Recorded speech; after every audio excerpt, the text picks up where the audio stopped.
Hey guys, and welcome back to the playoff special episode of our Stars and Stripes and Maple Syrup. As you can see, we have multiple guests today, so hopefully this doesn't turn into too much of a shit show.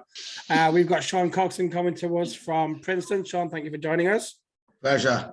Jose, somewhere in New York, I can never remember. We'll just guess Brooklyn. That bearded must be Brooklyn. And Anth Stephenson is back from Wyoming. And thanks for joining us. All right, mate. No worries. All right, lads. So, bit of a disappointment on Saturday. Worst result. Yeah. I was lucky enough to watch the game in Legends in New York, and Jose joined us. Or was it halfway through the first half or third half time? I arrived just at the second half. Yeah. Typical Yanks joining it too late. The victory was already secured by then, just like World War II.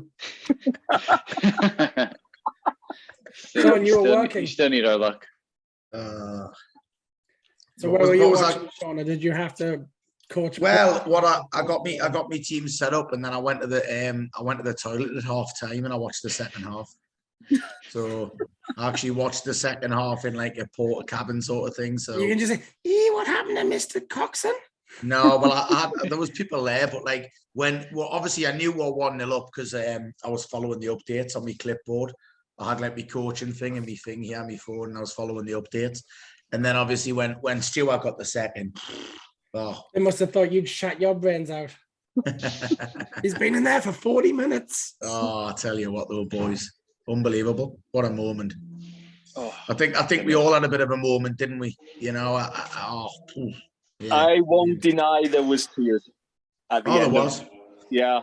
I don't know if it was just happiness, relief, all of it joined in together. Yeah, it was just 4 years of misery gone, wasn't it? We all felt it. It was about time. But yeah, like the last 10 minutes, I was just like, we've got this. And then it's like, fuck, I know who we are. And then it went to injury time. And I was like, oh my God, we might actually have it. And then the last minute, I could feel like I was welling up. And I'll be honest, there was some tears. I'll be honest, I think from the moment that Pritchard hit the side net, and I was like, okay, we've got this. Like I just had a good feeling about the game. I mean, I was nervous. Jose will tell you, I was pacing around. I've got no fingernails. Oh yeah, he was chewing down his fingers. I took a friend to the game who'd never been to see Sunderland game before. It was still breakfast, and he was having his sausage. I didn't want to. Obviously, I sport a gap. I didn't want to see any of the build up because I had mates in Trafalgar Square and everything. And I said to Gav, "I'm going to stay off Facebook." I said because I've done it 3 times in the past. I said, and we know how it ends. We know how it ends. I says, and I just don't want people taking the piss going, Sunderland's done it again. They've took over London and failed. And I thought, I'm not going on Facebook. And then all the boys were sending us. I had my mate on top of a thing with a flare. He burnt his hand. He was like, look at this. I burnt my hand. I'm on my way to the hospital in London. I was like, what a bell end. You know, and I was just getting stupid video. And I was just like, I can't get away from it, you know. So, yeah, but, unbelievable. Yeah, I think for me, having driven up to New Jersey, New York area the night before the game, by the time I got in my hotel, I was shattered and I was just flicking through Twitter and I'm just seeing all the pictures. And it's just like, this is why we support this club. And it's like, yeah, they may be the most abusive part of a relationship I've ever been in.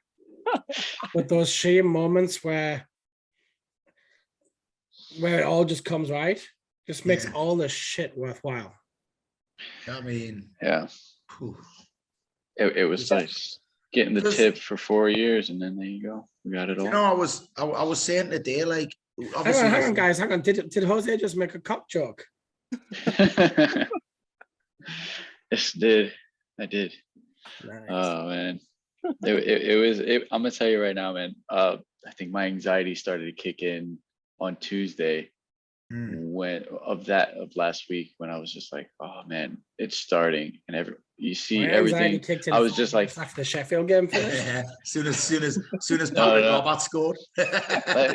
just like you, Sean. I was trying to stay off the social media on it, and I was just like, I already listened to everybody's reaction. Towards the Sheffield Wednesday, and I'm still nervous, but I was just like, something's different, but I was just like, anything can happen. And then I'm speaking to Monica, and we're where I was like, you don't understand. She's like, but you guys are winning right now. I'm like, you don't understand. Yeah, it's Sunderland. Yes, you did. No, I didn't. Yes, you did. I know about Jinx. But we shoot ourselves in the foot, especially with the second goal with 20 minutes in, 20 minutes left, and I can imagine how Gavin was still his breakfast were nails. It's a whole lot of calcium. So nah, because a whole lot of dirt. As I was saying, like, we obviously listen. We the four of us here have got a lot of experience of Sunderland and supporting Sunderland all our lives. But I was saying today, this team will go down as one of my favourites. Not one of the best, I'll admit, because we've all seen better teams, we've all seen better individuals, but just heart and work rate and just I love this team now because, as I say, they've given away a moment that we've never had. You know, but let's not forget these are the same shitbags who couldn't do shit at the beginning of the year. They were in the top three all season, weren't they? So yeah, and we won 9 games without a win. Got one manager the sack, couldn't win under the 2 Dodds and Proctor. It's all they needed. Hey, will Proctor get a medal? I hope he does, by the way. Yeah. I hope Doddsy and Proctor get a medal. So one of the lads that was in the bar with us was wearing the 85 ml cup shirt. Oh, God. And I was like, oh, come on. You can't wear shirts that have been jinxed already. Is that the yellow one? No, the white one with cowies on it. Oh, with cowies on it, And we're talking to him after the game, and Proctor's his best mate. That's sound, isn't it? So he's like, oh, we'll get Mickey over for the next AGM. I'm like, there you go, done. But nah, listen, you've got to love this team. You have, man, for the fight in the heart, you know.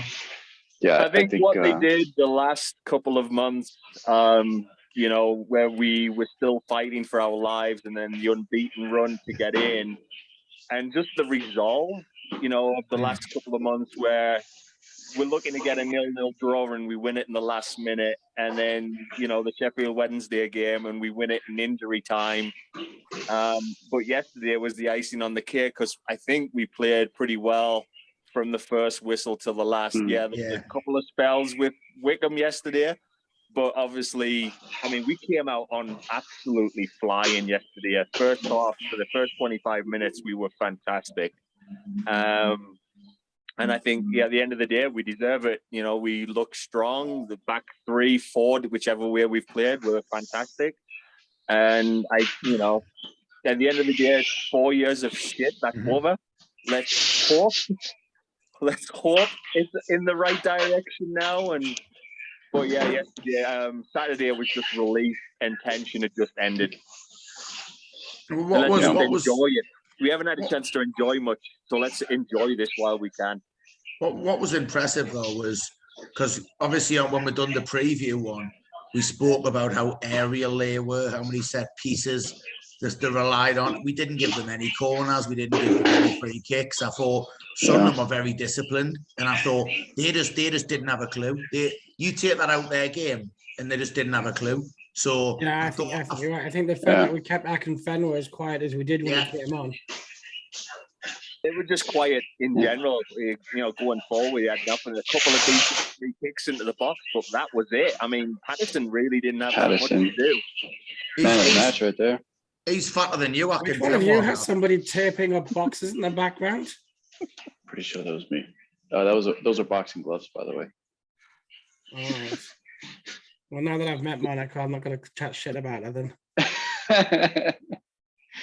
Yeah. Yeah, you missed that one, Gav. I said Akin Fenway makes you look skinny, him, by the way. Nah, I'm so fat as fuck, mate. I'll tell you know what though. the surprising thing was is we were outperformed as far as possession on the day. Really? I heard, yeah. I mean, I'm looking at the stats for the first time right now. And it was close. It was 51-49, but Wycombe had more of the ball. Well, I think what that says is they had the ball in a lot of areas where they didn't hurt us. You know, that they didn't do anything with it, to be fair. Patterson was very commanding, you know, for his age, for a 22-year-old, came and commanded his box very, very well. Yeah, he was brilliant, wasn't he? He was fantastic for such a young kid, and he's really grown from looking nervous as hell when he first came into the team who, you know, he's going to be a top-class keeper, I think, down the road if he keeps going on that kind of direction. I think it helps. It helps having the experience he's got in front of him as well, you know. But he again, the way he commanded his ball, he was like the Wycombe game away when he got pinned in all the time. They were bullying him. You know, that the goals that he conceded early on, he like you say, he wasn't commanding. He looked terrified, but he was coming up his line. Even the one that went over Bailey Wright's head that gave everyone a heart attack. You know, he was in the right place. I mean, he got his body in the way, so fair play to him. I think that was more down. I think, look, it was good positioning, but I think equally it was as lucky that Vokes just didn't get a connection on the ball properly. Yeah. You need luck. No, we did. And look, we definitely got both sides of the luck. I think on another day, we could have won that 5-0 comfortably. Oh. We could have been 3-0 up in the first 20 minutes. Yeah. And that's what you're worrying about, aren't you? Because the times in the past at Wembley, Sunderland always come out the traps well at Wembley. They do, and then they always score first, and they always seem to revert to type and defend and try and say out a 1-0 and panic. And so that's why I just think the second was just massive, wasn't it? It was just you knew it was done at 2-0. You know, there's not a chance. I think when you saw the relief in the fans when the second one went in, I mean, I've watched all kinds of YouTube, like vloggers, you know, the highlights and stuff, and you just see like the fans just like, we've done it. I think we've done it, and I mean, they were fantastic. I mean, I've been to Wembley a couple of times, and the night at Trafalgar Square, I always get worried about. It's like, are they going to do too much? Yeah. But yesterday, Saturday, they were fucking absolutely fantastic from before the first whistle to way after the end of when the whistle went. Like, they never stopped singing, man. They were fucking classy on the weekend. Would you have fancied if we hadn't got the second to hold out for what, 16 minutes? You would dread it. There was 11. It was, when was it? The 79th, and then there was 6 minutes. So 18, 17, they would have been. I would have been. I wouldn't have. I think under Johnson would have shipped a couple of goals, but I think under Neil, he's got them so well disciplined defensively. He has one. Everything was done very well. He has one that I was asked today. So. Would we have won that under Johnson? No. Definitely not. No, not that type of the way they were passing and the way they were defensively disciplined. I don't think it would have been head tennis for the at least 30-40 minutes of the match. We were not anywhere near as organized under Johnson. We weren't. Defensively, not a chance. We could score goals, but defensively, no way. Right. Yeah. And I mean, Bailey Wright and Bath have absolutely stepped up the last month and a half, where they've got and Serkins, to be fair, that natural left back playing left defensive central defender, and he's been he's done really well, and he's still got forward. But imagine how good we'll be when we have a right back. Have we ever had a right back? Since Chris we gave him away. Martin Scott. We've had right back since Megan, surely. Martin Scott. He was left back, dude. Played right back as well, dickhead. But we said that right back wasn't good enough. We had the Yank. He went off the Geordies. Yedlin. Now he's in Miami FC. He is, yeah. Did I hear that Messi's going to Miami next year? Right back. No way. Is he? Messi's going? It's going to be a lot of money in it. I think he's on a lot of money and like a 33% share of the club. We gave away Marcus Alonso. But he was never ours. He was only ever on loan. Oh, he's on loan, but we had the option, I think. I mean, what's he done since he left us? Chelsea. Come on, we love a central mid at right back, man. It's a Sunderland way to do it. It is, of course it is, without a doubt. We love one at left back as well. I'm just glad that everybody last season we put him in the central defence. I think what Luke Ryan played 5-6 games next to Sanderson. We just love them all over the back line. We'll love a left back at left centre back. We'll have a midfielder at both full back positions. I mean, what do you do, But listen, defensively we're being brilliant. we've been very organised, and you never think we're going to concede because we just look organised. I think the players know the roles, which I think is important. And you can't fault any one of them. I think The this is biggest thing also for our me, first I time. think. Sorry, go on, Jose. Oh, I think this is our first time actually witnessing at least 2 goals pretty much at the top of the box, or at least made outside of the box. Like, especially for us, I don't know how many goals he's made outside of the box. I just remember every time he's made a goal, it's always been a header, and that's about it. I think that's one of his first goals with us outside of the box, ain't it? Yeah, I think he got one from the edge of the box against Chef Wed when he went through. Yeah. When we beat them at the Stadium of Light 5-0. But yeah, I mean, to be fair, he's good in and around the box. His link-up play is absolutely fantastic. Yeah. He scored. His goal at Wycombe. His second goal at Wycombe was brilliant, where he came across the defence. If you remember that one, that was a brilliant goal where he just came across and just like you say, he's all round game. He's improved so much. I'm so glad. He's better than this league, Well, it's just as well he's not in this league anymore, then, isn't it, Sean? You what? Just as well he's not in this league anymore, then, isn't it? Yeah, exactly. I think the highlight for me in this game was obviously keeping the clean sheet, which meant that Corey Evans not scoring, so I didn't have to go stupid tattoo. Oh no, that's the one downer. Oh, that was brought up in the middle of the match. He's like, damn, I just don't want that second goal, that finishing goal to be Corey Evans. But if he got the third, wasn't anywhere near their box, most of the match anyway. So I think he got away with that. But look, I'll give him his props. He had a good game on Saturday. I didn't think he put a foot wrong. I think they all played. Again, I was talking to my mate this morning. He went, "Who do you think was man of the match?" I went, "They all played well. You can't knock any. There's not one of them you can look at and go, he was crap." I think the whole team done the job. I mean, I heard they were saying about 09, but you know what? The first half he wasn't great. Second half, I thought he was brilliant. I thought he mixed it up. He put a foot in. He did the ugly job that nobody else wants to do. Yeah. And his shithousery is excellent. He's mint when he gives it that. Come on.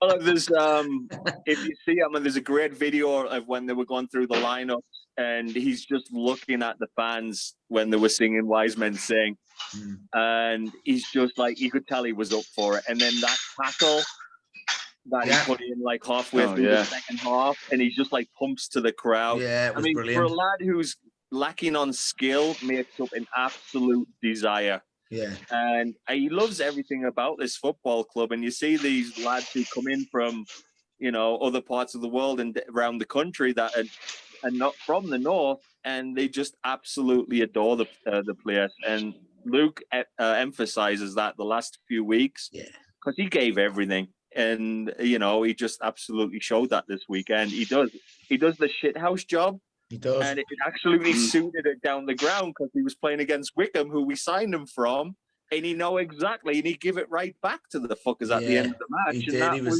He was loving it. And he's a good kid, loves the club, but his desire is absolutely what drives him on. Yeah. I think if I look at the interviews that I've seen so far from post match, I think Lyndon Gooch's interview. It got me that, by the way. Yeah, where he's like, "Look, this is my club. I've been here for 16 years. I came over as a 10-year-old." I listened to that, and I said his accent's nearly as weird as Anthony's. Yeah, he sounds Irish, doesn't he? He sounds like Irish and sort of something, doesn't he? It's weird, his accent. But that got me. That I thought he's upset. He's struck that almost wanted to make us give him another year. I thought give him another year. You think that was his last game for us? I think we'll give him a year. Yeah, let's give him another year. I hope.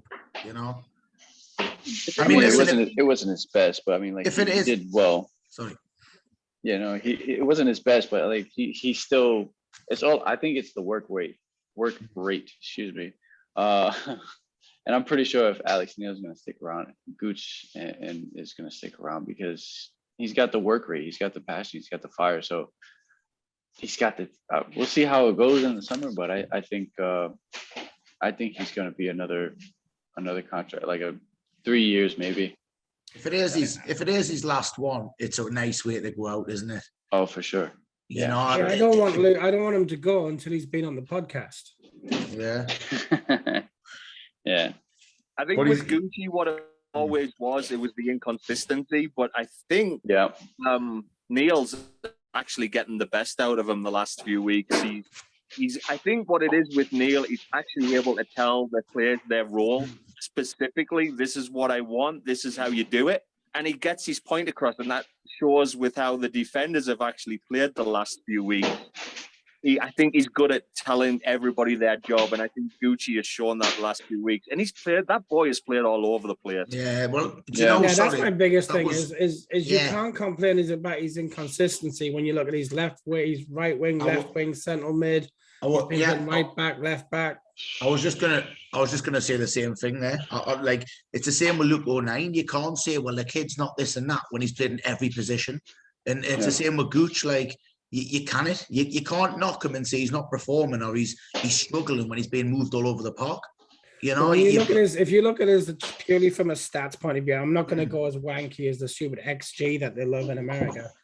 But if you just look at the amount of chances he creates when he's playing as a right winger, he's up there with the best in the division.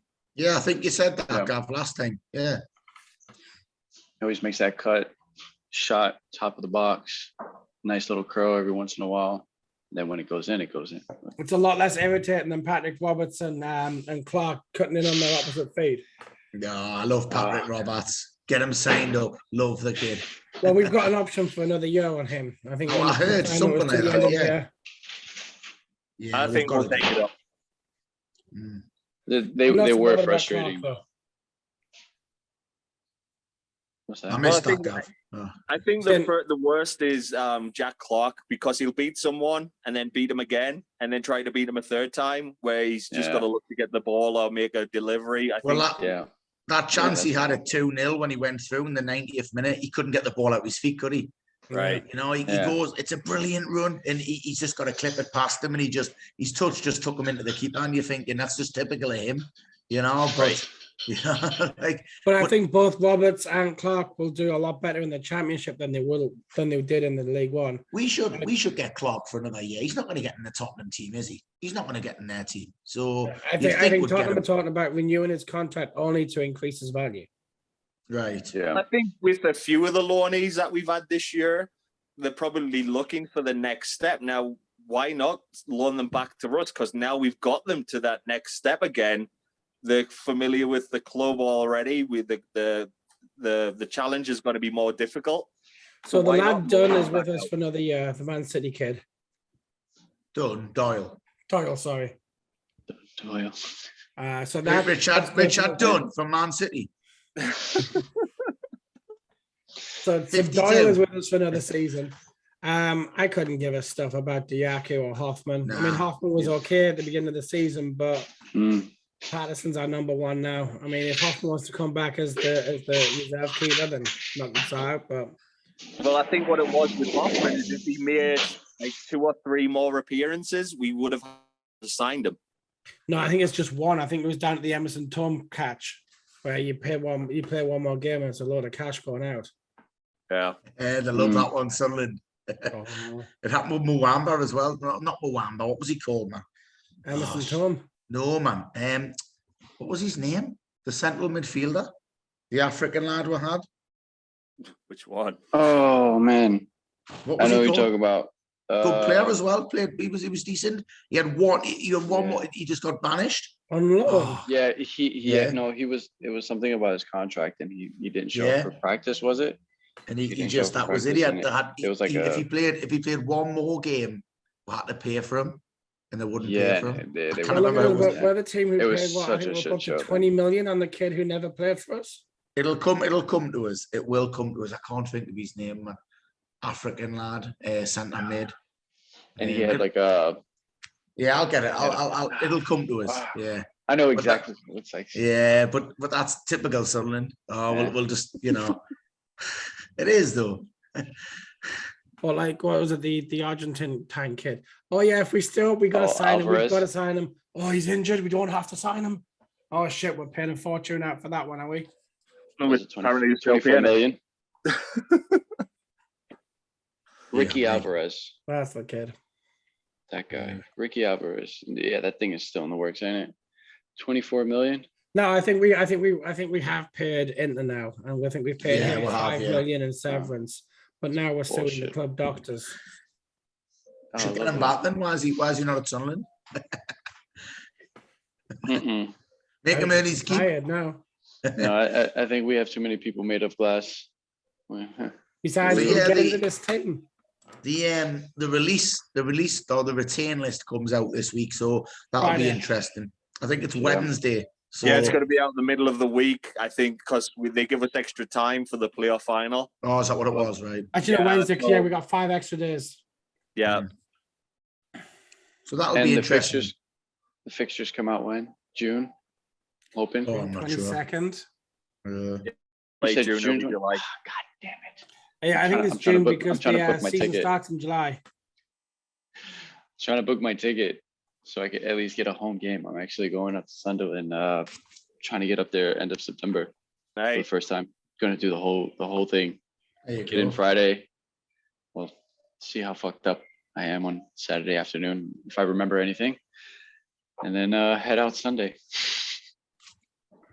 But now the good thing I think is we've got a few players that can play at that level, the likes of Pritchards and the likes of Stewart Yeah. and Dan Neil, and I think they can play at that level. So I'm not as worried because I think we have 5 or 6 that you think, well, you know, they'll come in and do a job, you know, and then you just look at, like I say, the retainers will be interesting because people like Bailey, right, and Danny Bath and stuff, like they've been But brilliant. Bath's But not on that. Bath's 3-year contract. what was he? Okay, I thought he was Yeah, a year. we I signed didn't think him we for a give out. couple of years. I didn't think we give out 3-year contracts at that level. So I thought we only done a year. Normally, like at that We've got a level, few we're on only- longer contracts. Oh, Like have we? Sirkin's Okay. on a 4-year contract with a club option of a 5th. Right. I think there's what I say. It's either 14 or 15 that are going to be that have contracts already for next year, Mhm. and I think that we're going to talk to the likes of Wright and Gooch about possibly extending theirs. So if they're on the retained list this week, it looks like we're going to try and keep them. Right. Hmm.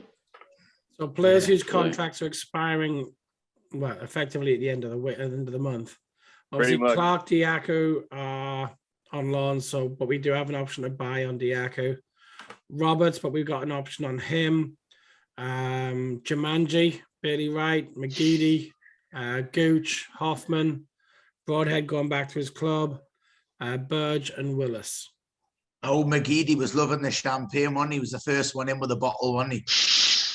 He was, by the way. He had that bottle. He was loving it. Of course he was. Brilliant. So the Oh, he question wasn't. is okay, let's look at the 2 wingers, Clark and Roberts. Obviously, you extend Roberts another year. He's well worth it. Oh yeah, Do you go to Hmm. Tottenham and say, look, let's give us Clark for another year? and we'll absolutely, develop him a bit 100%. more? Yeah, I don't think Diaco's done enough to stay. No, agree. Mm-mm. yeah, I agree. Jumanji, I think, looked good when he came in. Didn't really put a foot wrong, but he's been so injury plagued. Do you take the risk on another year? I don't think so. I think he'll be No, gone. not at all. He Yeah. has one as well. Did you mention Willis? I did. I'm going to get them in a second. Oof. Gobshite. Bailey Wright. Missed it, didn't I, dickhead? I think give Bailey another year. After the last few weeks, I think he deserves it. I don't think. I he's- think for the I don't club's think he's sake, good I enough. wouldn't give 1 year contracts out. I'd be like 1 year with the club option on the second year. I think you ditch McGeady. Yeah, I think he Yeah. I would get rid of Bailey Wright, but all right. Lyndon Gooch at 26. I'd give him a 15-year contract. Yeah, No, I think Gooch has got to stay. I mean, yeah, Gotcha. just purely for his work rate. Hoffman can bugger off back to Germany. yeah. I'd love if we could find a way to get the money together or the ability to bring in Broadhead. I think he's looked Yeah. fantastic with And he Oh, could play in the championship as well. By the way, without couldn't he? doubt. He could Oh, play for up sure. there. his Yeah, he movement could. top class. Yeah, his movement's brilliant. He could play up there. Willis for me is the interesting one because he was cracking when he came in, Yeah, but he's been out for so long now. Do you go, you know what? We brought you back to full health. You're back in training again. but you're gonna have to find another club to play for, or do you kind of do the pity thing? Say, look, take another year.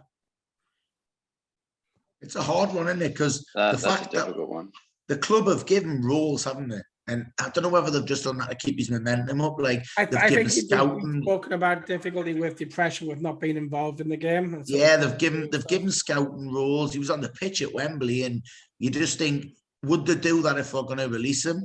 I don't know. Like there's no doubt he's a talented boy, and he could play at the next level. But again, he's had 2 shocking injuries, hasn't he? So. It is a hard one, isn't it? You know, I mean, I think what they could do with Willis is give him a rolling contract, and if he looks fully fit and he can play again, give him a longer contract. Start like with a month to month, because who's going to want to take a chance on like a kid that's been out a year? And and that's the thing. Is like they could go month to month and say, okay, if you play this X amount of games or this amount of appearances, will give you a year or a year and a half contract to come in and play it. I mean, they could look at that. I mean, you're right. Jordan Willis, when he was on his game, he was our best centre half. Yeah, he was. Yeah, and that's the way they could look at it, because it's going to have to be a really sketchy contract or something just to see if he can actually play again, because he's had a serious injury. I think the most worrying thing about Willis, though, is that his middle name's Kenneth. Big Ken. Great name, that. But no, look, I think it'd be nice to kind of give him a year. I think as a club we can probably afford to keep him on the books for another year. And if we get a good player out of it, fantastic. If not, it's a year's contract. It's a bit of a Duncan Watmore situation, isn't it? You know, it's similar though, isn't it? Like the kid had talent, the kid looked at a good player, and and look at him now, by the way, he's doing pretty well, the boy. So it's a similar situation, isn't it? We all liked him. Gav thought he was shit, but he thinks everyone's shit, doesn't he? No, I like Watmore. Yeah, I thought you said he was shite. Oh, there you go. We've never had a bad gingerhead player ever. Apart from Paul Lemon. Gareth Hall. Oh, dear me. He was all right. There you go. all the good ones. Actually, have we had any really good gingerhead players at Sunderland? God, there's a question. Sean Elliott. Sean Elliott was brilliant. There you go. Sean Elliott was blonde, wasn't he? He was ginger, Sean Elliott. Strawberry blonde. Ginger. He's looking him up. Sean Elliott. Right, ginger, mate. He's ginger. Give over. Gone are the days where you can spout shite and nobody's going to Google it to check. Oh, he sprouted all you want. He was ginger. The fuck he was. He was, mate. I think with Jordan Willis, though, I mean, I think we should just give him maybe I'm just being too nice, but he's got the potential of doing well. And I get it. He's been out for almost a year. That might be a waste of money, but who else do we have? Like, as far as like center backs, who else is really? That is not a ginger man. That's not. I'm sorry, boys, but can they all see this or not? Yeah, they should be able to.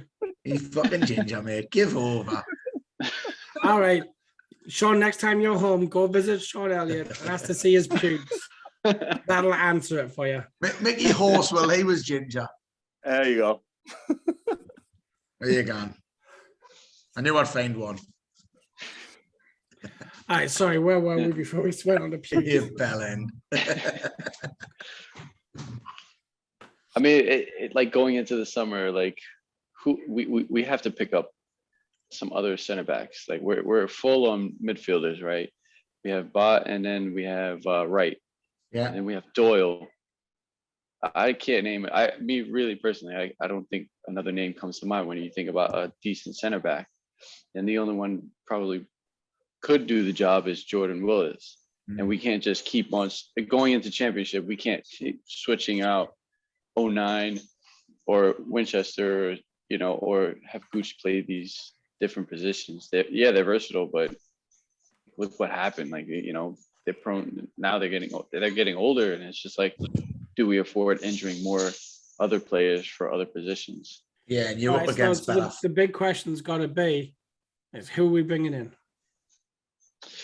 Well, we need to sort the manager situation out, don't we? We need to tie him in as well, by the way. I think that's huge. He's a good fit. There's no, like, we can't lose him. He's got us up.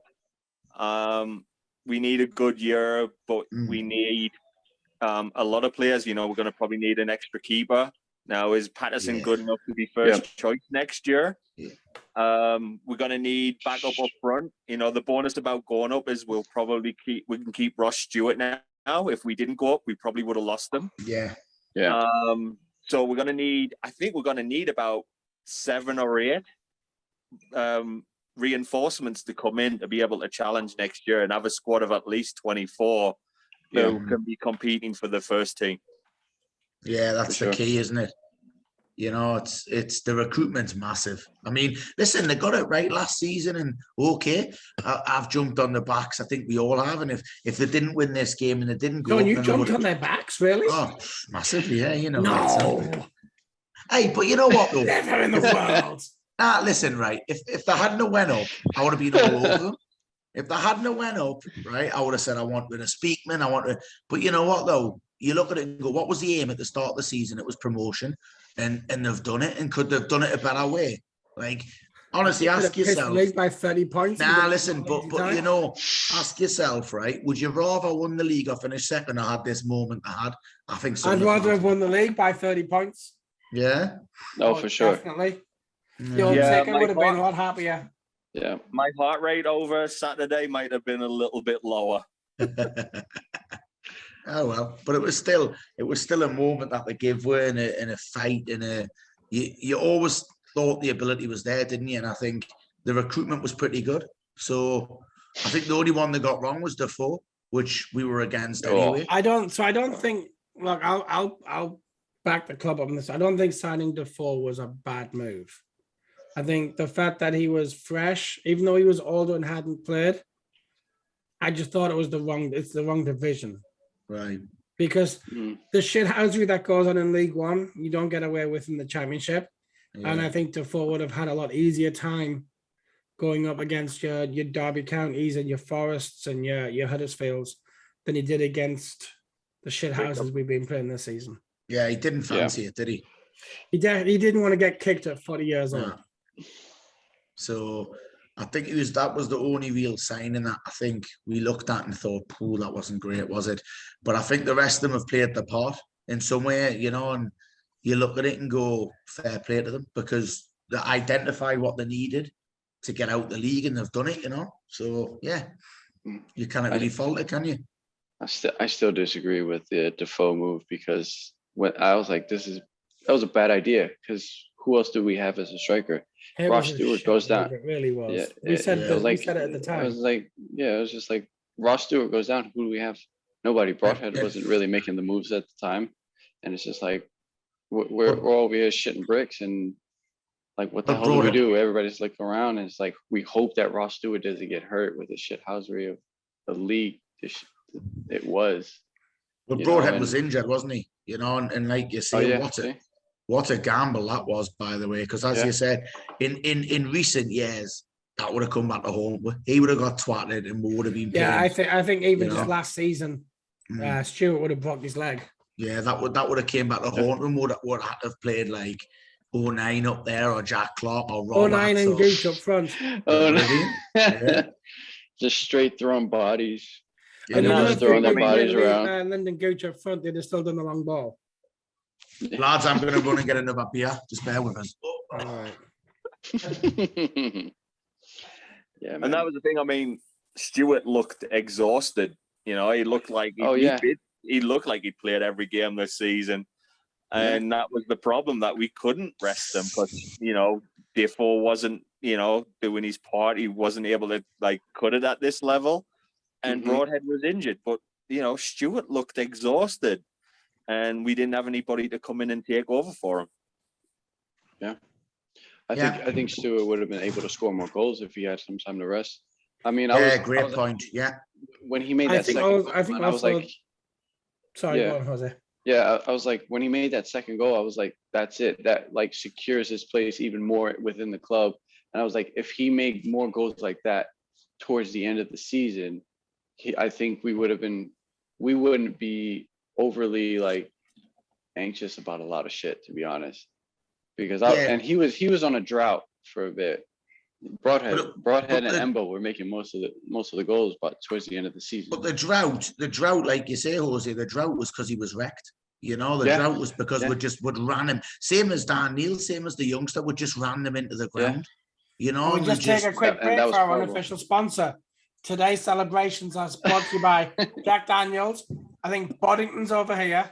Boddington's. Anth, what are you drinking? Blue Moon. Blue Moon. Hey, Man City, drink that. And Jose, what have you got over there again? I've got an old fashioned. Sex on the beach, is it?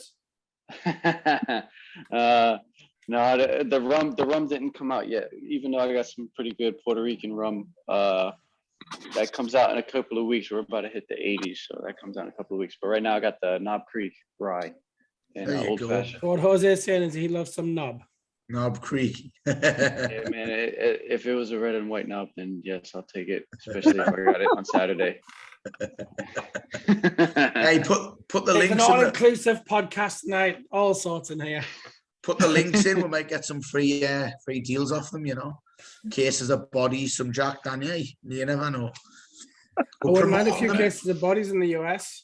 We're promoting them, so there you go. Yeah, I mean, I'm still, to be honest, like to take a moment from reading everything since Friday until now, it has been, I'm glad I was able to witness this. I really wish I went to Wembley and I actually went to the stadium for my first time or whatever, but I'm looking to do the stadium later this year. But this whole experience and like actually meeting Gavin, singing in Legends, like I'm surprised I knew most of the shit myself. I was screaming. I was losing we my sang the shit. easy songs. Yeah, you guys sang the easy songs, and most of the ones I knew, thank God. But it was still a wonderful experience, and like I still can't believe Gavin. It's Jesus. definitely an experience. Yeah. But in my Oh, man, we're defense, just Anth will comparing tell you I'm a sizes, laugh you to know. having a match. Well, the missus got her first rendition this year of Alan Shearer's Illegitimate. There you go. We didn't have that one. We what was it? He fucks up on the left wing, he fucks up on the right, and when he plays for England, He's all the shite. Fucking twat. Yep. Oh, that's twat. My mate was heading back on the train after the game, and he was on the train, and all you could hear was the Sunderland fans singing "Lee Howie, Lee Howie," and you heard them. The conductor gone on and went, "You're all off in Leeds if you don't stop the songs." And I'm going, I was going, keep singing it, mate. Tell him to fuck off. Keep singing it. He minutes going, shut up, man. And I'm going, kick them off. They were going wild on the train. It sounded great. So it was great listening to all the stories and everyone, sharing their experience of the Roy Keane promotion and all that. And I was like, fuck, man, I got to finally witness a promotion that was a pain in the ass. To be honest, I mean, like I hit up my friend in Sunderland. He's like, dude, I'm in tears right now. And speaking of tears, Gavin had a little bit in his beer, but he drank those too. So there you well, go. I think we all shared a moment, didn't we? I think we all shared a moment. As I said, the last probably 10 minutes, I was on my feet. I couldn't sit down. I was like pacing the house. Yeah. And the wife's just looking at me. I mean, she watched the entire thing with the boy with me. And the wife looked at me and she apologized that I couldn't get there because I got offered a ticket on Tuesday and I turned it down. And then the wife says, well, how much were flights? And I said, I didn't look because I didn't think she'd be happy if I tried to go. And she said I could have went if I could have got a flight. And I'm like, fuck, why didn't you tell me that a week ago? Shit, I'd have sold my house if I know we're going to win as well. I know. It's typical, isn't it? It's typical. Oh, man. Yeah, flights were $550 round trip from New York. I was looking at 1,200 from Denver. Oof. Oh. Yeah, I think I was looking at about 800 from Norfolk. Yeah. It was a debatable weekend. I could have done it. Yeah, we'll do it again. We'll be there next season, man. Well, not Championship playoffs. Nah. Look at Luton. Exactly. And you know what? Barnsley did it last year as well. and then they went down, but they were in the playoffs last year, weren't they? They did. All right, so we're gonna have a good season next year and then get relegated the year Well, after. they did. They were in the playoffs and then they went down, didn't they? I think the club we need to look at as a kind of a role model is Brentford. Yeah. Unreal. Just a club that's managed right. Yeah. Small budget. You know, it's the same with Luton this year. No money, but they've brought in players that's done a job. You know, it's terrifying if you see Luton in the Premier League again, because that's, you know, they were in the top flight when we were kids. I was quite happy to see them get beaten in the playoffs, got to be honest. Yeah, I mean, you couldn't imagine them getting back up to the Premiership. I mean, you'd love to see. I mean, there's big teams down in the Championship. It's going to be unreal. It's going to be a heck of a challenge, a hell of a challenge next year. And it's going to be ultra competitive. You know, it's what can we bring in to make our team better? You know, thank God we've got the likes of Pritchard and who can change a game. And we're going to need, as I said, 7 or 8 more for us to compete at that level. Yeah, we are. Yeah. Hopefully, I think what's equally as worrying is if you look at the clubs in League One next season. I think the fact that you had Derby, Barnsley, and Peterborough coming down was more frightening to me to be in League One next year. Because that would have been have tough. Money to spend. Ipswich are going to spend some more money, and in League One we just weren't spending. We had nothing to spend. That's because KLD is skint, isn't he, you daft bastard? He is. Spent it all on his suit for Wembley. He probably rented that, actually. Probably rented it. He would have rented it, mate. It's probably worth more than than Evans. He probably rented it. It'll be back on the peg now. It'll be back in Men's the shop. Warehouse. It'll be back in Burton's. Burton's. Does Burton still exist? I think so, yeah. Slate has. No, it will be. Sorry, Top Man. Mate. You know? My money got it from Officers Club, I heard, 70% off. Officers Club. Yeah. Are they still got a sale? Jose's I don't know what years about. They've had more sales than DFS, haven't they? Officers Club. When that first came out and someone was like, 70% off, man. It's a bargain. What was the other one that was 70% off as well? They used to do the fleeces and stuff. They were 70% off as well. They used to do the raincoats and the fleeces, and every day it was 70% off, you know. When's the sale going to end? Oh, brilliant. It's absolute shite quality as well. There you go. Bit of homework for you, Jose. Look up Officers Club. They might have an online site now. There'll be 70% off it, but those stupid bomber jackets though that they had, the plasticky things with the cloth, they're back in fashion now, and they're like $300 a jacket. Oh yeah, they are.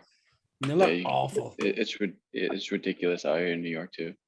They'll go for like 300 to 800. It's gross. It's disgusting.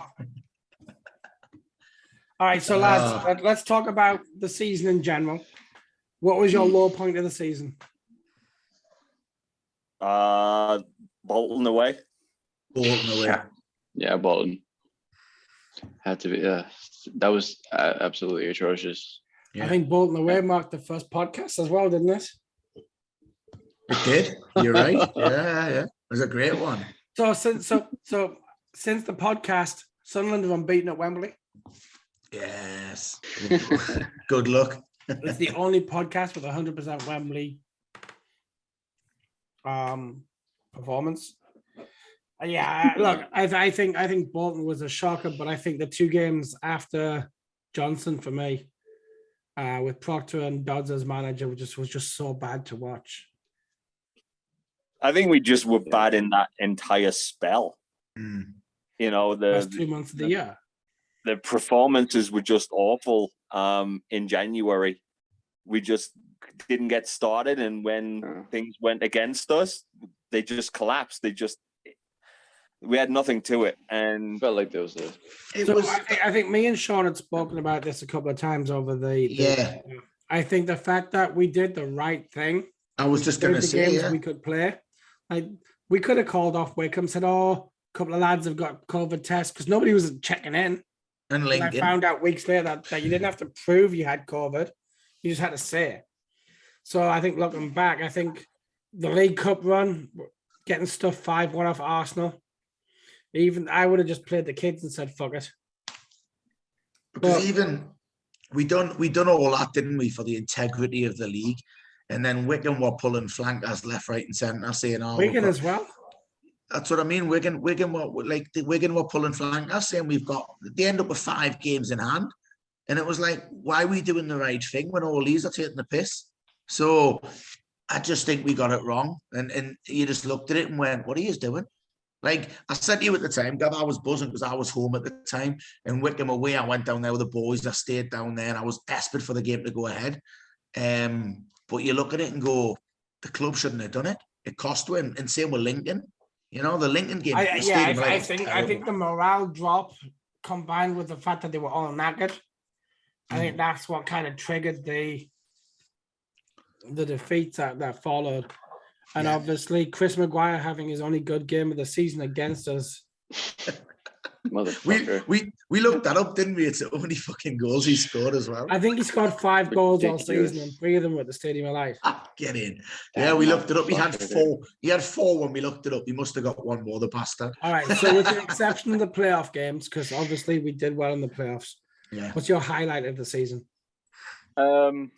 Chef Wedge home. Yeah. 5-0. Yeah, 5-1. we looked actually really good front to back. I think that was for me the best attacking display that we've had this year, because it could have been more.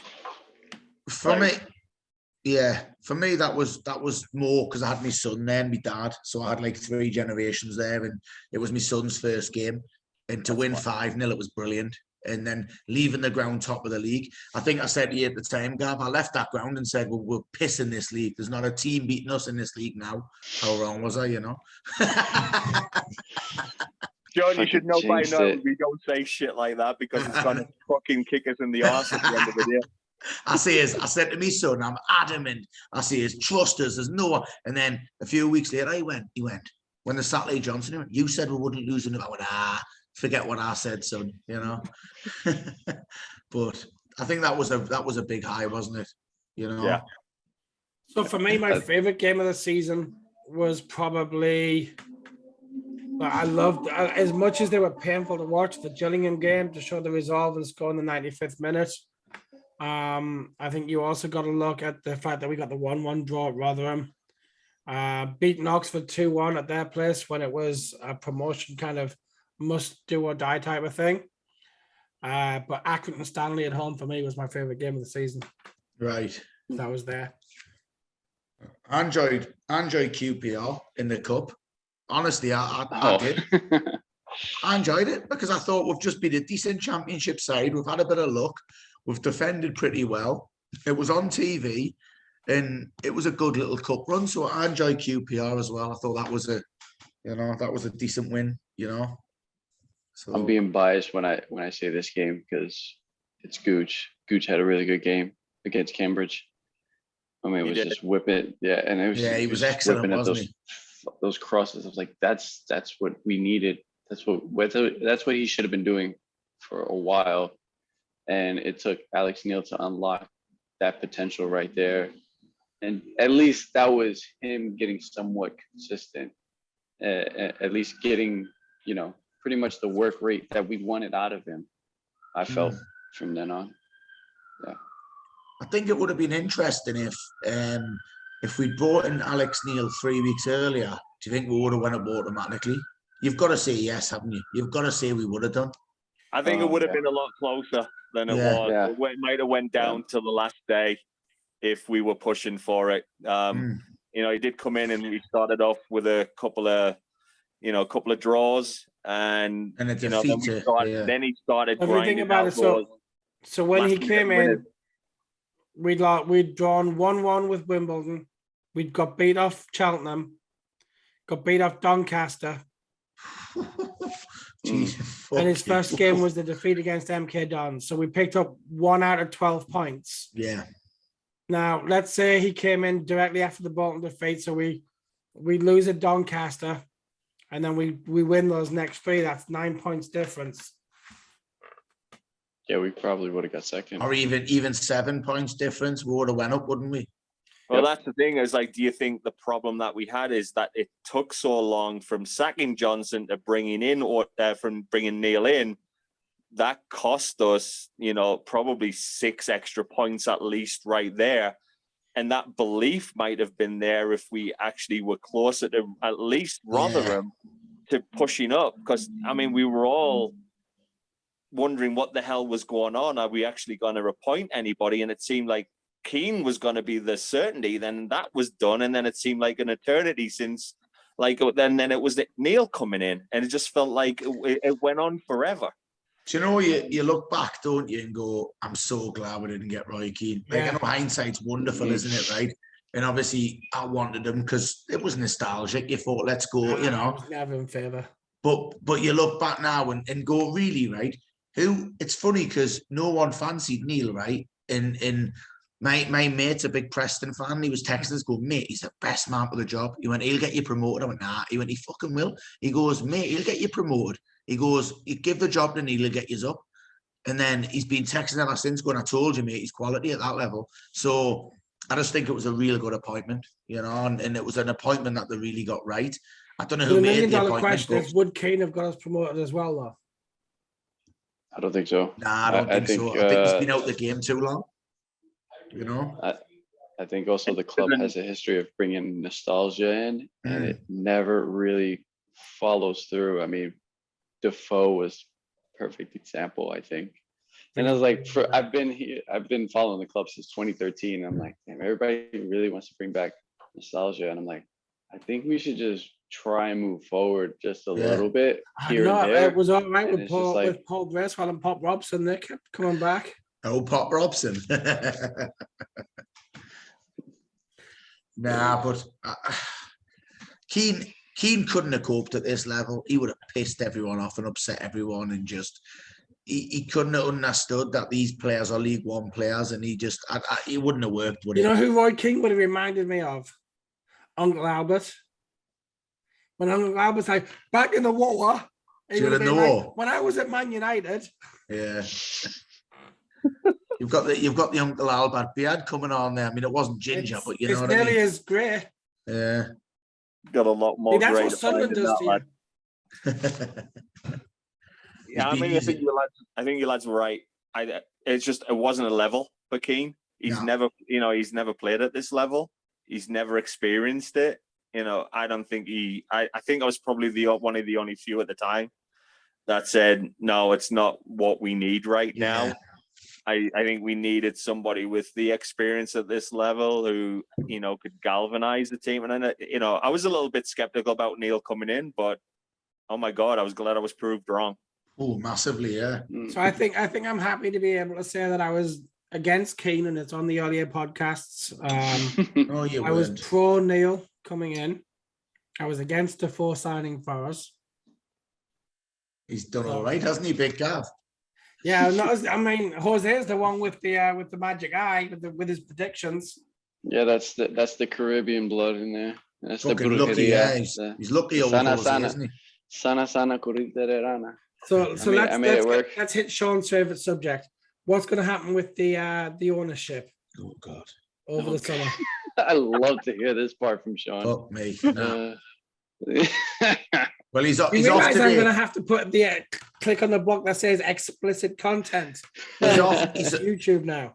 He's off today to take his suit back. So once he's done that, I don't know. Who knows? I know he doesn't get his real money until later in the year. That old one. I'll pay you when I get paid. That old chestnut. It's interesting, isn't it? Because you'll probably look this up, Gav, you might know, but when you go from the Championship to the Premier League, it's 150 million. What's the price from going from League One to Championship? It's an extra £7.50. Bollocks, man. No, what is it though for TV rights? How much more what is I it? saw is we get 8 million for getting promotion. 8 million, right. 8 million. Oof. Straight in Salmon Pants's pocket. Get up there. Well, 5% of it can go to Salmon Pants. Hey, he was in the Royal Box, Him and Donald, they were. Cheeky bastards. They won the club, of course, they're going to be there. Alice Short was there. Hey, old Juan Centauri was loving it, wasn't he? He was singing. He was having a great time, wasn't he? I saw him celebrating like at the end. So he's loving it, wasn't he? Yeah. It needs to be taken care of. I mean, we've got to figure out one owner who's going to look after. Just sell it to Story. Sell it to Story, Gav. All right, so most championship clubs receive 7 to 8 million quid in TV money, which is a combination of 2.3 million in central contracts and 4.3 from the Premier League. Shocking, really, isn't it? When you look at the gulf between them. Yeah, I mean, the thing we'll look for as well is, how will our attendances jump up next year? They probably should. I mean, I think we'd push closer to 40 next year. I know the club's opening up the season tickets again because of getting the promotion now. We've sold 30,000 up now, man. Yeah, they sold a lot. We've sold 30,000, yeah. Hoping I get a decent seat when I go. But they're all good seats, son. They're all good seats in there. Don't worry about that. No restricted view. I couldn't believe there was restricted view seats on sale at Wembley. I heard it. Restricted views at Wembley? Southwest. Yeah, the last set of tickets that we got, some of them were restricted views. In a stadium that's cost that much to build, you've got restricted view. That's ridiculous.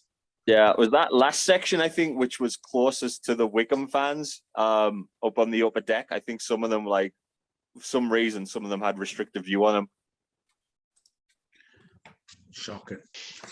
All right then, Shawnee. So what happens once his Moss suit's gone back to top? Yeah. I mean, did he ask his mum for some extra pocket money to buy out salmon pants? They're going to sell, though. They're going to sell now in this position because their main aim was to flip the club and get them in the championship, and then they know now they've got a good bargaining tool. They know now, well, we're in a better league. So I think if this takeover or this leverage buyout was done in any way with any common sense, there's a preset price that KLD will have to pay. Yeah. To the numpties. Now that's the thing. Now because we've got promotion, are they going to be looking for more? That's going to be the be all and end all. Are they going to want more because we're now in the championship? So I think what will happen, and as I was just saying, I think it'll be a pre-agreed price for a championship promotion to buy him out. So if it was 11.8 million in the League One, it might be 15 in League Two. But I think KLD probably has the option of first refusal on those shares. Before Sean Saviour and Lord and Master, legend. I can't even think of his name. William Story. He was there, by the way. He was in Trafalgar Square. I would have fucking laced the shit out of him if I'd seen him in Trafalgar. He'd bang you out. He would. He's a boxer. He'd bang you out. He's no more a boxer than you are a fucking supermodel. YouTube. See, he's challenging him. Yeah, I'm going to put this on you. It's challenge William Story. Gavin Frater. There you go. Look, I bet you William Story's not adverse to being bashed about the ring, but not in boxing. Have you seen his one boxing thing that was for charity? That's fucking rubbish. Horrendous, isn't it? It's like watching Deontay Wilder fight. Oh my God! Yeah. Champion. Someone I think I've got more chance against Deontay Wilder than I have against Story, though. Yeah. I don't think Deontay Wilder could keep up with my speed. Nah, but surely they've got to put more money in now. They must have to now fund, because obviously you're going to have more, bills to pay. You're going to have more wages and stuff. They're going to surely have to put more money in order to get more money out, aren't they? So I don't think Mad Rocks are going to be an issue going forward. I think you'll see that KLD spends the money, buys them out.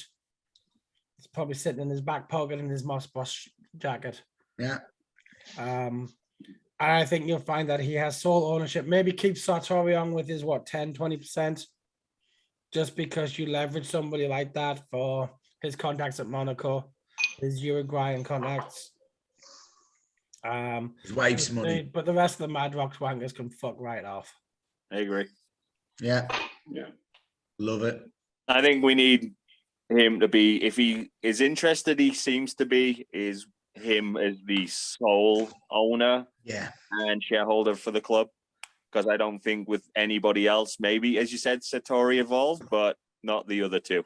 Do you think? Look, I think Sartori's been so much on the periphery of everything. I don't really tar him with the same dickhead brush that I do with the Madrox too. Fucking EDM salmon pants and I want to buy Will Grigg, fucking Stuart Donald. We loved him when he did it, though. We loved him when he did it. We did. We didn't, like. We're all watching Sky Sports News, going, "Get in there, son. Have that." Well, look, I'll be. I thought that he'd be a good signing. I thought at this level he would be banging the goals in, and he did for fucking Doncaster. Hey, listen, what? And Rotherham at the start of the year. Rotherham, sorry. What do you think is going to happen with Speakman at the end of the season? Do you think he's going to? I think his wife's going to pipe him off. He's going to sit back, watch the telly, and then get on with working out who he's going to bring in. I'd like to see him bring back Sanderson. Was that him next to Santari at Wembley? I'm sure it was. Fuck is Santari? Juan Santari. Sartori. Satori. Fucking hell, how have you pronounced his name? It's what? Who's the guy who played Doctor Strange in the Avengers movie?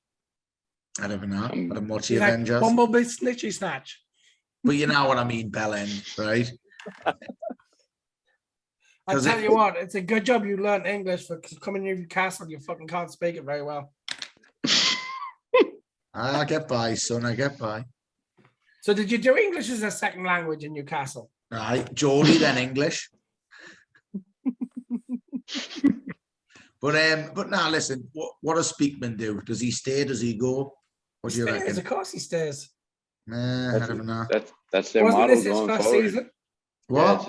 Isn't this his first season? Yeah, but he was. I mean, listen, this is long terms. What?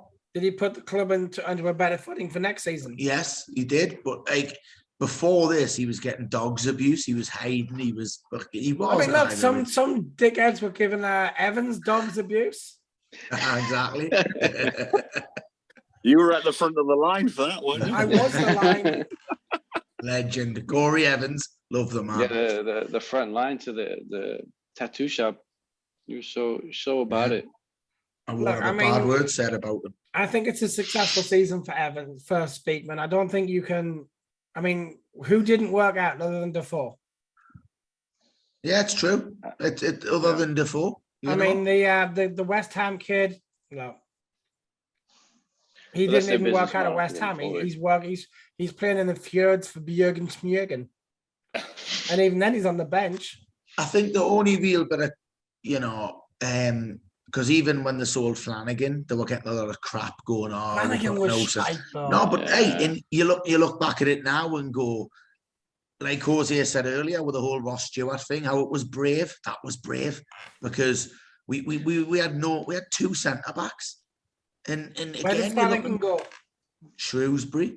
And where Shrewsbury playing next year? I'm not saying it was the wrong decision. I just mean he was shite, but I just mean it was brave, wasn't it? It was, because that comes back and bites you if something happens. You could say the same about the O'Brien transfer, though. Do you really get rid of one of the few forward players to one of our competition at that stage of the season? Yeah, true. Yeah, forgot about him. Turns out that he didn't do much for them this season. So I don't know how's he done. I forgot about him. To be fair, Gav's gonna have a look. I'm gonna have a look on Wikipedia. Have a look while you guys talk. No, I did. I don't know if it was brave or not. I forgot about January transfer window, other than Danny Bat, was not great at all anyway. What about Matete? I thought Matete was a crack. I thought it was a good signing, Matete. He was a good signing, but he only I don't know what was going on at the end of it. With Matete at the end of the January, I mean, he came in, started, and then he was in and out of the team for the rest of the year. Roberts is definitely a plus. Clark was definitely hit or miss for me. His form was up and down. It wasn't consistent. Well, Matete was getting cards nearly every game. So I think that's why they were just saving him. I mean, look at the Sheffield game. He didn't come on till honestly, I just think that that Neil preferred the experience of Evans in midfield, although I didn't see what he brought to the team, combined with 09. Yeah, I think Matete is going to be an excellent signing for us. So do I. Oh, for sure. More isn't he like what, than he is 23? Even down. Yeah, he's still pretty young. Yeah, still pretty young. So there's potential there. Like it's just, it was a shit league, so he had to play that style of football in order to get forward. It's just, he just got carded every time, and it's just, and for his the touches record, were really good. Ryan scored 5 times for Portsmouth in 17 appearances. All right, 1 in 3. So, and that was against 5 in 45 games for us. Was that his record? Fuck me. Prolific. Shocking that. Was that his record? Fuck me. Terrible. Prolific. I think one of the bigger decisions that went in our favor was getting rid of Hume.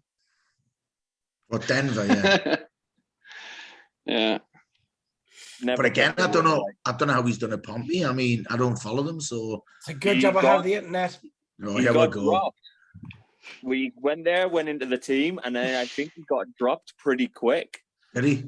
And I think that the manager Cowley said that he needed more development time, but he was part of their long-term plan. Yeah, they're a right couple of wankers, them Cowley brothers. Honestly, what a couple of twats. The two Ronnies, they're right bell ends, aren't they? So is Portsmouth as a football club, though. Sean, tell us what you really think about them. They're just tossers. What do you need? Their long-term plan was what do you need 2 of them for? A backup for the other one. What do you need 2 of them for? They're a couple of wankers. Like, what do you think happens there, right? They're just they'll be grassing on each other, you know. Like, right, if one of them... Just so you know, Sean will be returning to his job at the UN peacekeeping department. No, look, right, but like, you know, like if one of them's got a problem with a player and a player tells him something, he's gonna go back to his brother and rat him out, isn't he? Because it's his brother. Denver, my brother said Jamal's a shit. Yeah, couple of wankers. There you go. They were linked with a Sunderland job as well. I didn't want them then, so I'm pleased. You didn't want the Cowley brothers, but you'd happily bend over and take it from Billy Story or Roy Keane. Exactly. Didn't want the Cowleys. Crap.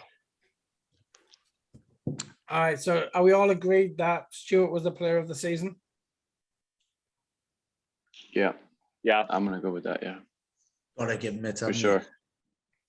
And who's well on deserved, the season? Who what? Donkey of the season other than Evans?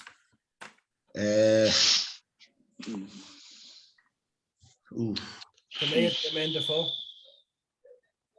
Stole a living at the we're talking about like we're talking about players that have left, that stood around for the season and still left, or we're just who finished the season. Anyone who put a red and white shirt on this year? Yeah, I'm gonna have to go with Defoe. Yeah. I gave Alves Ibsen a miss because he played really well in my football manager team. And you do an EFL football manager. You play the regular football manager team and take over an EFL team. Okay. Yeah. Fair play. All right, lads. So where are we going to finish next season? Playoffs. Top off. Challenging for the playoffs. I think we'll end in the right side of the championship. If we bring in the right players, we might push higher, but we'll wait and see. Ask me that in late July, will you? Tell you what, though, I'm pleased. So realistically, how long would you be okay with us being in the championship? It's a good question, isn't it? As long as we don't go down. Because normally when we go down from the Premier League, you go, I want 1 season. Anything other than 1 season is unacceptable. We got 1 season. I know. But like, but you've got to look at it and go, are they going to use it as a slow burner? Are they going to just consolidate, or are they just going to go, let's just go out and just, try and get back straight away? Well, apparently William Story was seen in France talking to Babe prior to him re-signing his contract with PSG. So we missed out on that one. Yeah. Well, but I don't know. I mean, Mbappe has already said in the press that he's always wanted to get a savory dip from Jones Calf. Yeah. And then someone had to tell him that Jones Calf doesn't sell them and isn't there anymore. It's just, you know what? It's just going to be nice to go to, like, I never thought like would miss Borough and Stoke in these other places, isn't it though? Like I used to go there as a kid and stuff and think these grounds are shit. Like what are we doing in Stoke? Sean used to go to Borough as a kid. Mm-hmm. To watch Sunderland, dickhead, you know.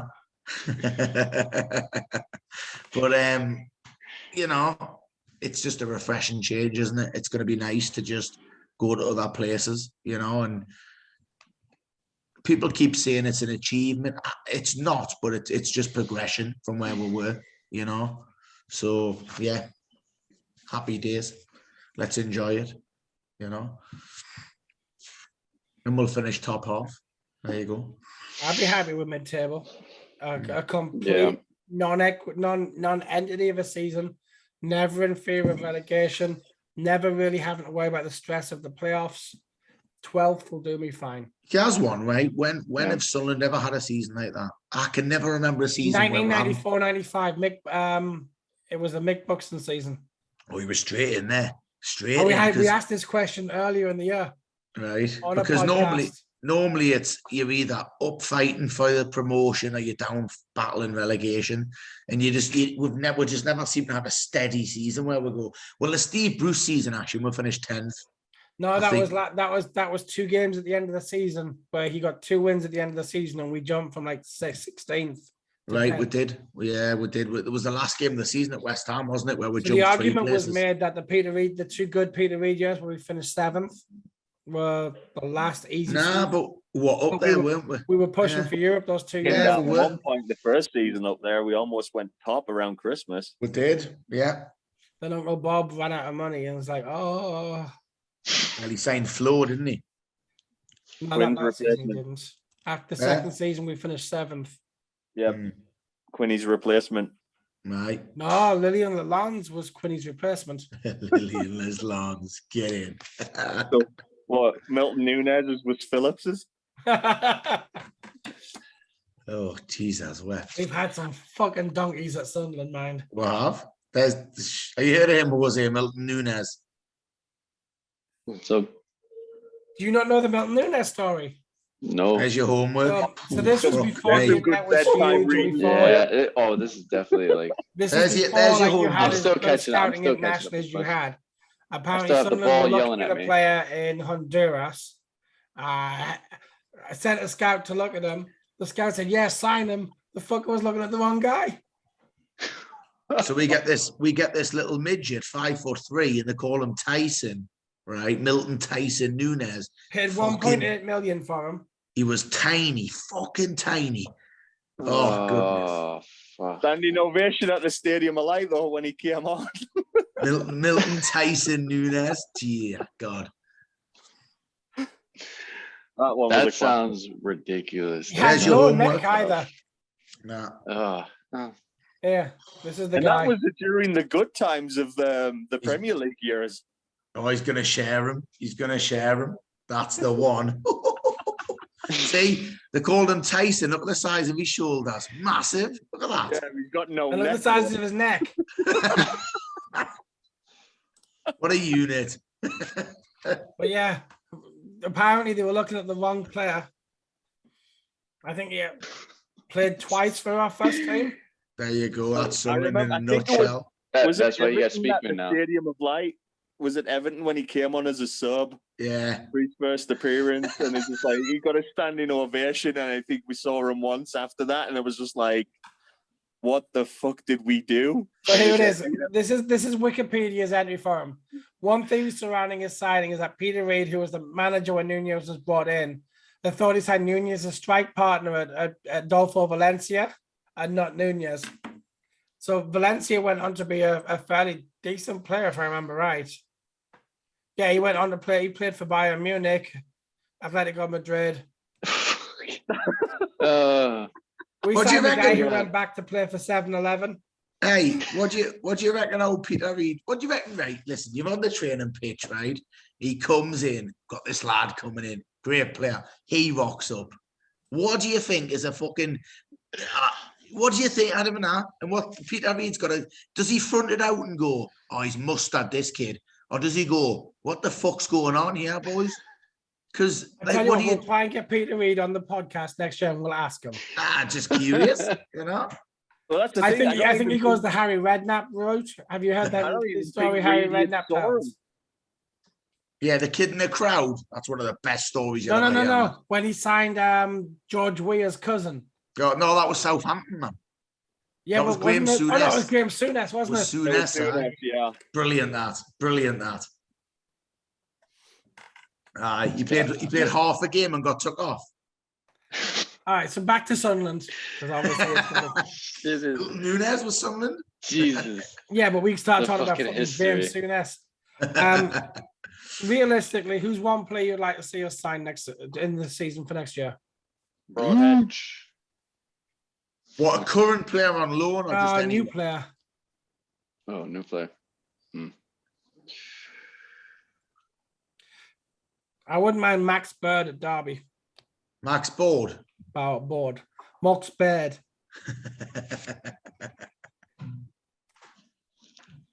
And do you know how irritating this Geordie bastard is? Oh, yeah, we're good. Is that a texting me? Is it? He texts in a Geordie accent. For 20 years. There's no need to get racist, is there?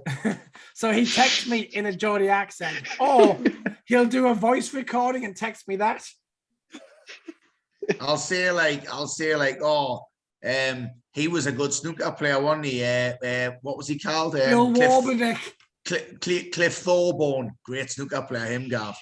He gans off it, you know. Warbeck and all that, yeah, he does. Just to annoy him, you know. I'll see a player and I'll go, he looks a good player, doesn't he? That motorcycle, you know, and he just loses his rag, you know. All right, so back to transfer targets. Who do you want to see in?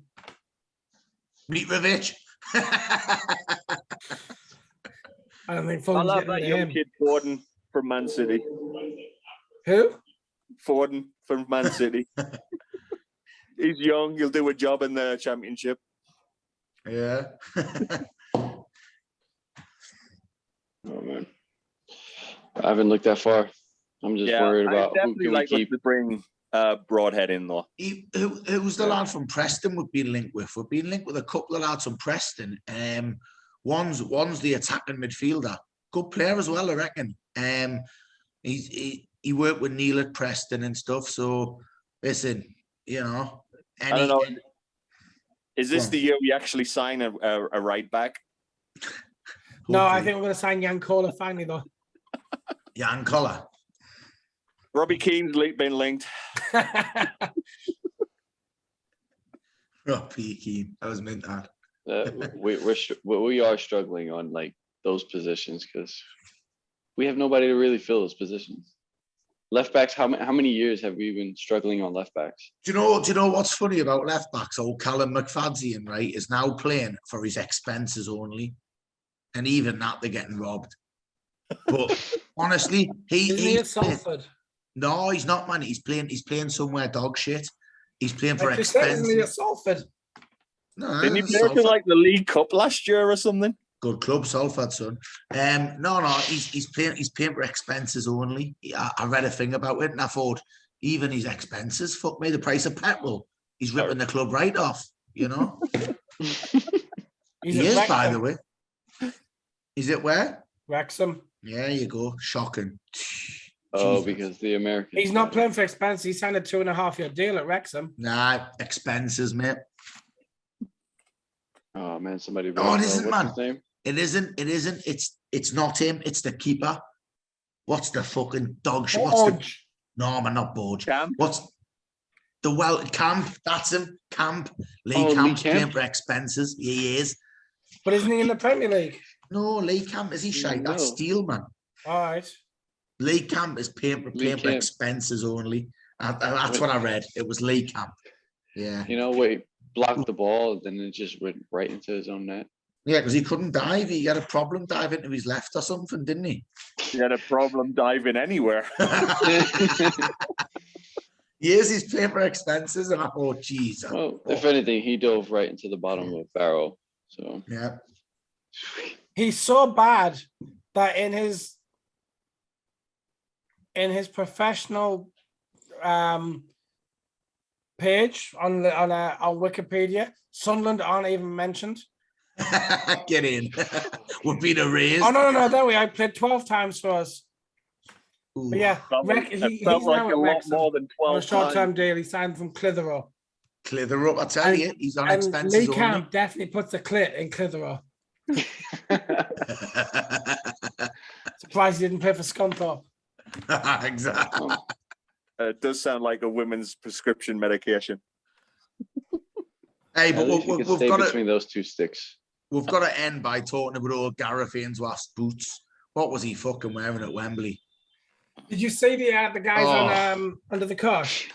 Yeah, it was brilliant. I love them. I love the. Do you know what I didn't realise? Right, the other one's called Chris Brown as well. There's two Chris Browns in Parkin, isn't there? Yeah, they got a lot of shit with wearing their own name on the back of their shirt at Wembley. But he was loving it, wasn't he? The other lad, the Brownie, was loving it. Like, yeah, but at least Brownie actually wore the shirt for Sunderland. Yeah. But they were excellent under the cosh, weren't they? They were all good, weren't they? But yeah, when they're having that in-depth conversation, but is that a cowboy bit? Well, they're tight jeans, they're skinny jeans. What was he fucking wearing? The hair, yeah. Well, look at his fucking shirt, man. He even had the hair done and stuff. You thought, what a belly. That stupid bead necklace. Honestly, if he stepped out the back of a rodeo in Alabama and fucked his sister, he would have been right in place. In Middlesbrough. No, that would have been his daughter. No, the question, with playing mate. Middlesbrough next year, is it still politically incorrect to sing the always looking your son's underpants? Remember that? You're going down on your daughter. That's gonna be insane, isn't it? So the last time I pulled out turned up with the gas masks on. So we played Middlesbrough when we were back at Legends, and I rocked into Legends in a painter's suit and a face mask. I got stopped in was it Penn Station by the police because it wasn't long after 9/11, asking what the fuck am I doing? You should have said, listen, mate, I've got a feeling that COVID's going to come, so I'm wearing a mask. I've had a vision. One of my favorite things against Borough is when one of the only few times I was Samson down at the Riverside, and I'm walking in front of the Borough fans around the pitch, like running away, holding onto my arse and pulling my tail up between my legs and running away. Simple to say that Samson the Cat has never been back down to Middlesbrough for another game ever since, because we caused so much shit that day. It was fucking class. We got into so much trouble down there. Oh, I gotta be honest, Middlesbrough for me, one of those teams that are just a non-entity. I'm like ambivalent about it. I don't care if they win or they lose. Yeah, no, it's not the same. Like, it's not the same. If I've been to loads of Borough games that we've lost, and you walk out and think, fuck me. When you lose to Newcastle, it's like a knife in you. You feel, oh, it fucking kills you. But when you lose to Borough, you just think it is what it is. Like, I hate losing to Leeds more because I hate Leeds more than Borough. I've always hated Leeds. So for me, Leeds and the Skunks are up there. But Borough, I just think, nah, fuck it, you know. See, for me, I don't have a problem with Leeds. No, I hate the bastards, mate. See, I grew up with as a granddad who was a Leeds fan. Yeah, I remember you I saying never liked Leeds. We played them in the League Cup years ago. Phil Gray scored. Shows you how long ago. And I was down there for both, like at Roker and down in Leeds. And I remember getting escorted back to the buses after the match from Elland Road, and they were throwing bottles and bricks into the fans. Yeah, and there was kids and everything in there because we took like 6,000 down to Elland Road, and I've never had any respect for Leeds since that night. Well, you know, we went to Bolton years ago, and the coach driver, or some wisdom of his, right? Coach full of Sunderland. He goes, we're going to stop in Wetherby. So, great. Leeds have just been relegated. fantastic. And then he goes, oh, we're not stopping there. And he get we're stopping in Leeds. I went, well, they've just been relegated. They just went down, and we just won at Bolton. So it goes into a bar in Leeds. It's full of Leeds with Sunderland. We've got the tops on. And then some fucking Sunderland fan. We all hate Leeds scum. That was it. The bar. There was fucking hell on, by the way. Police come in a lot. I was like, why is he stopped in Leeds? What a bell end. Honestly. I remember coming home from Tranmere. I think it was last match of the season, the year that Newcastle choked on the championship. And we were told that we were no longer stopping at Newcastle. We'd be going directly to Sunderland because Newcastle were tearing up the big market at the time. They love that, don't they? They love the city, but they wreck it. They love running their own city. Mm-hmm. I wonder now if they wreck their own city after Newcastle match, will there be headings and arms being chopped off? Sounds like America.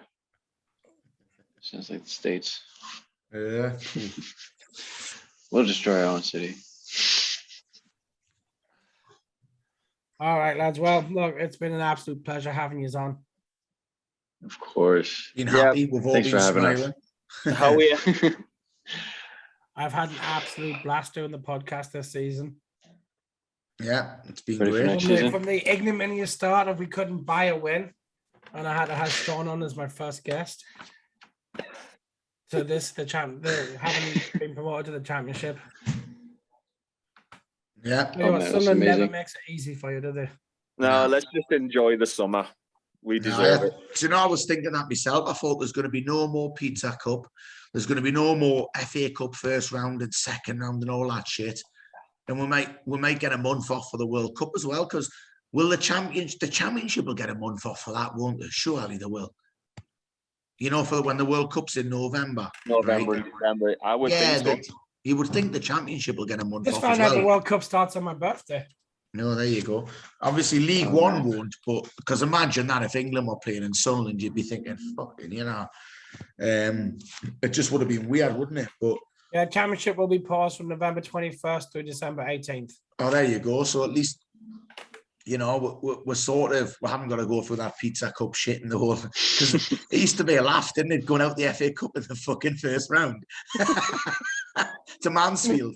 Oh God! I'm just going to find another job before we play the US, because when we play the USA, it's on Black Friday. Yeah, it's yeah. You're looking a bit peaky, mate. I think you might be sick. I think COVID's coming round again. Yeah, definitely. Oh well. I hope we It's do been make it a Black Friday for the young bastards. Oh, hey, Jose, how you doing? How you doing? I'm actually off, so hopefully, I don't know if tickets aren't too expensive. Yeah. I might be out there twice in 1 year, if I'm allowed to. Yeah, that'd be my second time. That'd be a lucky year for me, innit? So you've been there, but you haven't been to Sunderland. That's terrible, that. Yeah. So I've been to England about 3 or 4 times. I'm gonna start calling you Eddie Hearn if you keep going out there. Honestly. Yeah. Eddie Horn. Eddie Horn. Don't know who Eddie Horn is. I'm pretty sure once you get, if I see a picture, I'm horrible with You've names. never heard of Eddie Hearn is Hearn? Anthony Joshua's manager. He's a boxing promoter, but he loves like Saudi. He loves the Middle East. He's trying to take every fighter out there, and yeah. Oh, a boxer. Yeah. He's a promoter. Yeah, Eddie Horn. Well, it's Eddie Hearn, but Gav calls him Eddie Horn. You know, Because of my stupid Geordie accent. Oh well. But yeah, I mean, hey, we fucking went up. Yeah. Great. It's gonna be a great summer. All right, It lads. is. So quickly before we go, playoff final in the championship is Nottingham Forest versus Huddersfield. Who would you rather play next season? To get points off Huddersfield, I'd like to actually see Forest go up because of their history and stuff. Yeah. See if they can do it again. But to get points down, is it still called the McAlpine Stadium? But I'd rather play Huddersfield next year, although Forest was always a good away day. I've got my uncle's a Forest season ticket holder, so I'm like West Bridge fan. He's been texting us all the way through. He was at the Sheffield United, and so I want him to go up because every time I go to Nottingham, he'll say, come to Forest with us. So I've been going for years as a kid. Every time I used to visit him, and I'd sit in a Cluffy stand with him and stuff. So I thought, you know what, I've got a soft spot for them, so I'd love them to go up. You know, I really. I gotta be honest, as a kid watching that Brian Clough team with Des Walker, Stuart Pearce, Gary Charles, those Nigel Clough. I love watching Nottingham Forest play. Ian Wown, legend. Ian Wown. Can we not get a Geordie on next season? I got. I'd like, even though fucking ginger Geordie bastards in there. Who? Callback. Yeah. Sorry, and so what's he called up front? That's right, yeah. What's he calls up front for them as well? Grabbing. That fucks us off as well. Is it? Aye, Grabbin's up front. Grabbin and Callback. I don't think he's still there. Wait, is he not? Lewis Grabbin? Lewis Grabbin. Yeah, he's up front for them. I think he started the season off, but I don't think he's there. Is he not there now? Is he not? No. I think he got injured. Because that. Oh no, he's still with them. Yeah, that pissed us off. 32 times, got 12 goals this season. Yeah, he was there. pissed with us. You know. He was pissed with us. Oh, it was a shit show with contracts that. But you'd like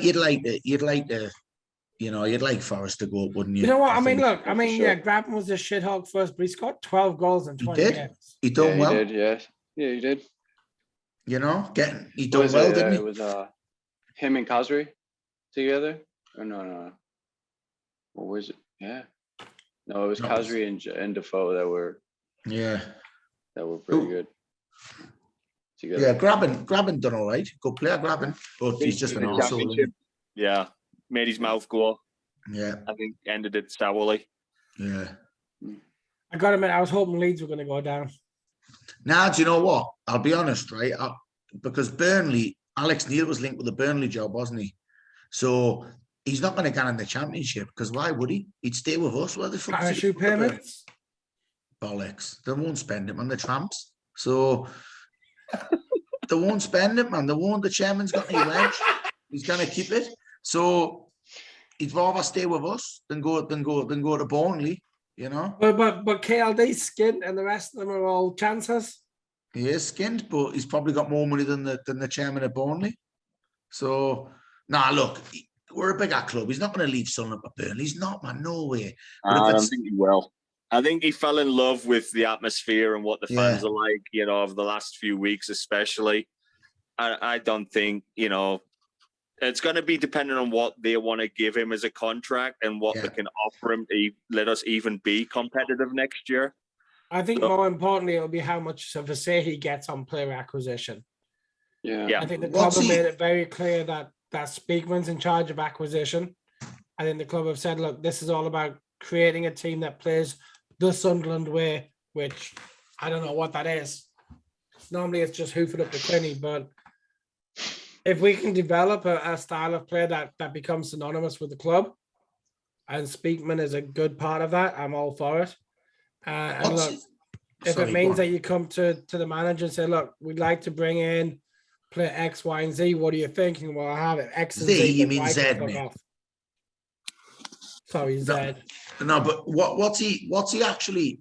Didn't he get an 18-month contract? So he's got a year left, then, hasn't he? No, I think he's on a rolling 12 months. A rolling 12 months. He's got 6 months left. Yeah, he got a rolling 12 months. Is that what it was? I think so. Right. Because he said after the playoff game that the first thing they'd be doing is they'd be sitting down and talking about the future. Right. Okay. Yeah. There's a lot to talk about. Yeah, I think that's all happening this week.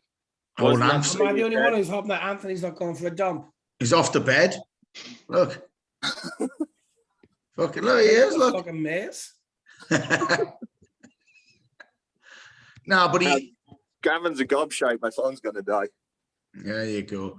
Oh, I'm a gobshite. I am. But he wouldn't have.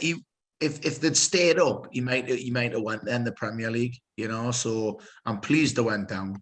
You know, I am. As much as I hate Leeds, and I would have loved to have went to Leeds or played them.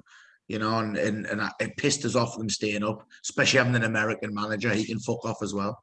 But Ted Lasso, Ted Lasso can fuck off. Post-match chat with Tell the us how players. you really feel, Sean. Ted Lasso, bollocks to him. You know, so I'm only winding you. I'm only joking. I respect the game out here. It's all right. I'm Puerto Rican. There's hardly any Puerto Rican soccer players.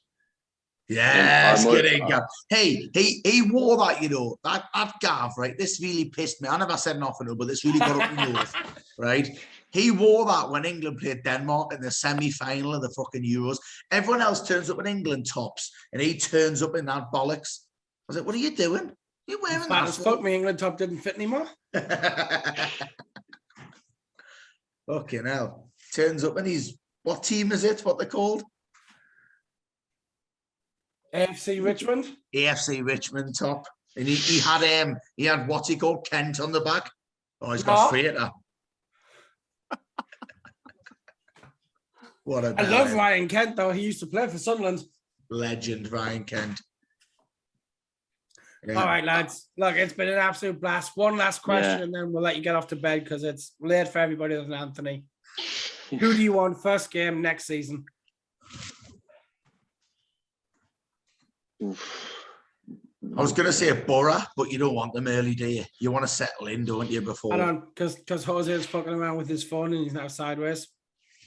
Yeah. There we go. Millwall away. Oh. Millwall away, definitely. That sounds, damn, somebody wants to fight. We'll want to take a shitload of fans to Millwall. There you go. That sounds very entertaining, but yeah. You what, Gav? It's such an awful ground to get to. It is as well. I've been there. I've been to the Den. Pooh, it's horrible, isn't it? Oh, fuck. I went on the Friday night. It's nicer than the old Den. Yeah, I've never been to the old one. I've been to the new one. I can't remember the old one. Tell you, if you've been in one hood, you know, you could get the feeling on when you travel somewhere else on what hood you're going to be in. And I knew a guy from that area. He worked at a brewery over in Greenwich. And he was like, yeah, I'm from there. I'm like, Jesus Christ, man. And he was telling me about all the crazy shit. And we were like at least 2 or 3 blocks. I'm going to say blocks. I don't know how you guys do it on the other side, but for over here in New York, it's blocks. But I just felt it. I was just like, damn, man, I don't think I should be in this area. It's like, it's rough around the edges for sure. Yeah. Right, so Jose, so Sean wants Millwall. Yeah. Jose, who do you want to play first game next season? First game next season. I mean, if we get Huddersfield, why not? So you're assuming that Huddersfield aren't going up then, are you? Yeah, because if they don't go up, they're gonna be pissed off, and there'd be a good challenge for us. We're coming up. They got stuck, so why not? Yeah, hit them early. Yeah. Yeah. And I'll take one of the 3 teams coming down from the Premier League. Oof, Norwich, someone like that, yeah. I'd take Watford out of those 3, I think. I think they're going to be the most demoralised. It's just, we're going to be up for it. They're going to be trying to start again. Norwich are a yo-yo team anywhere. Take Norwich. They're a shambles, aren't they? I would take one of the 3 that, you know, Norwich or Burnley, first day of the season. All right. I guess that leaves me with Cardiff City. Because you like sheep. No, I went to university in Cardiff. It's a great town. There you go then. And Welsh classes are easy. Hook it up. Prostitute or werewolf courts. Terrible. I was surprised at how many of them did as well. And they keep asking for give me ma.